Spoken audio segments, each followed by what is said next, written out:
So, you want a boyfriend. Why? Why do you want one? Have you ever thought about it?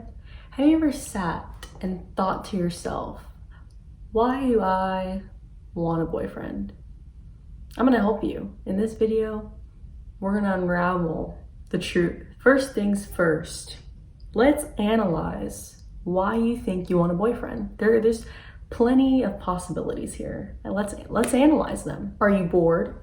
Is that why you want a boyfriend? Do you think a boyfriend's gonna help solve your boredom? No. There's other solutions for that. Hobbies, lots of other things that we can learn how to do. Don't require getting a boyfriend if you're bored. Are you lonely? Are you sad? Do you think that having a boyfriend will help cure your loneliness and you'll all of a sudden never be lonely ever again? Not the right reason. Not the right reason. There's things that you can do. Hobbies, like we just mentioned in the last part. Learn how to be alone. That's a good one. Enjoy quality time with yourself. That's a really good one. Not a boyfriend. That's not the answer. Do you want someone to pay for everything you have? Pay for everything you want? All your desires, all your needs? That's not a boyfriend, that's a sugar daddy. Let's know the difference. Not the same thing. You want someone that enhances your life and you enhance theirs and they make you happy and you make them happy. Ding, ding, ding. You want a boyfriend. This is a solid reason. Now we're getting into the truth. Now that we know, if you fall into this last question, that you want a boyfriend, let's find out what sector you fall into. Do you want a short-term relationship or do you want a long-term relationship? The reason we need the details is because we need to know what we're getting ourselves into, right? So we need to know what we're signing ourselves up for before we just go ahead and give ourselves away. So, do you want someone short-term? Do you want someone, I don't want the commitment. I don't want this long-term thing kind of hanging in the background. I rather just have fun, try out new things. I rather just see how it goes. That's okay. You want a short-term relationship. Or do you want someone long-term? Do you want someone that can be by your side for a while, that you see yourself spending time with? Lots of time with, getting to know them, getting to see how they are, getting to see their ambitions, their goals in years from now. You want someone long-term. You want the commitment. You want that someone to be there for you. And that's equally as okay. Neither of these are better or worse than the other. It's only better or worse for your situation. And knowing which one you want is key. Just a minor disclaimer before I go into these tips I'm going to share with y'all. I understand we are in a pandemic. We are in a global pandemic. I understand. So practice these things with caution, yada yada. You know the whole drill. I'm not about to beat you over the head with it. Just a disclaimer. All right, for all my short-term biddies out there, You've established that you want a short-term relationship. That's fantastic. I'm proud of you. Good job for setting the line and knowing what you want. Step number one, fantastic. Now, I'm going to give you some tips on how to achieve your goal. Your goal is to have a boyfriend, as we've discussed. So if you're wanting a short-term boyfriend, short-term relationship, here's what you should do. One, dating apps are okay in this instant. I've had plenty of friends that have used them. Some have worked out well, some have not. Short term, I think it's good. I think it's fine if you're in a short-term relationship to use dating apps. Now, while I say that, be wary of people that use dating apps. There are some people that want and use them to only achieve one goal. And I'm not going to say that one goal, but if you have some context clues, you can figure out what that one goal is. So if that's what you want to, hey, knock yourself out. If that's not what you want, there are lots of people out there that are like that. Never meet someone at their house on the first date. Never do that. All right, no. Just be careful is the best thing I can say for you. I would say the only other thing with dating apps is to just be as transparent as possible. Lots of people have relationships, short-term relationships through dating apps. We're just having fun. A lot of college kids just want to meet people, hang out, do this, do that, not wanting to be tied down, and that's perfectly fine. Make your intentions known so that they can make their intentions known, and it can never be said, well, you said you wanted to do this and I want to do that, blah, blah, blah, all that fun stuff. If you are not into the dating app scene, that is totally fine. You can still do short-term stuff, not on the dating app scene. You can use what we call typical traditional dating. So going to a coffee shop, going to a bookstore, going to the park. Don't be shy. There's plenty of people that go to these things and go to these venues, and you can meet lots of fun and interesting people there. So go to places you enjoy being at. Like when you think of places you enjoy going to by yourself, go to those places, but then just keep your eyes out. Look for the boyfriend that you are wanting to have. See maybe, oh, well, he looks interesting and he's into this, I'm also into this. It's all about networking. We're basically networking in real life. It's like LinkedIn, but real life. And so just, get to know people. Again, the whole goal and the whole thing with short-term dating is that we're having fun. We're just enjoying ourselves, enjoying the ride. Nothing too hardcore, nothing set in stone, just having fun. So don't take things too seriously. Don't get bogged down.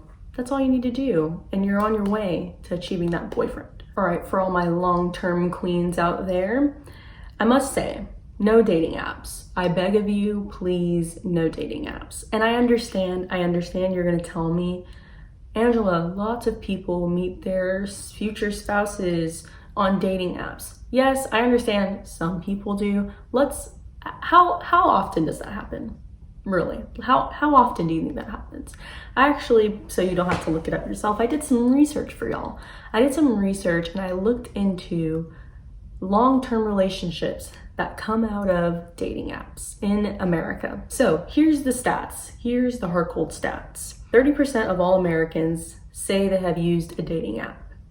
12% of the 30% say they found a long-term spouse. So that's a little bit less than half, maybe like 40%, I would say, of the people that use dating apps across America found a long-term spouse, which is not terrible. It's not bad. That's really not bad. When we narrow it down to people kind of in our age range, younger people, right about 50% of 18 to 29-year-olds say they used a dating app before or are currently using one. 50% roughly. Out of those 50%, 17% say they have found long-term dating. Those are not great odds. They're not terrible, but they're not that great. I just don't recommend dating apps if you're trying to have a long-term relationship.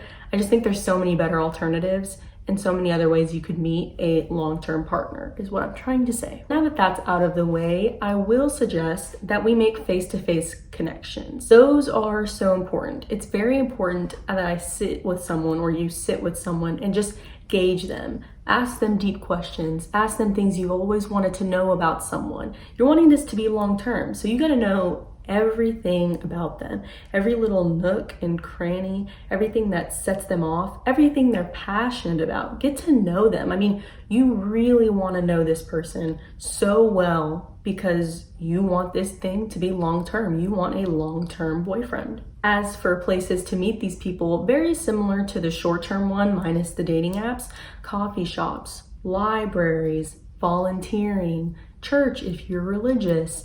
You literally think of any place you enjoy going to, and you're like, wow, I could meet someone very nice here, a very nice gentleman that would be willing to have a long-term relationship with me. Lovely places, go meet them. Don't be shy. The worst that can happen is they say no. Think of it as you're being humbled. Think of it as it's a knock down a peg or two. It's okay. The worst that they can say is no.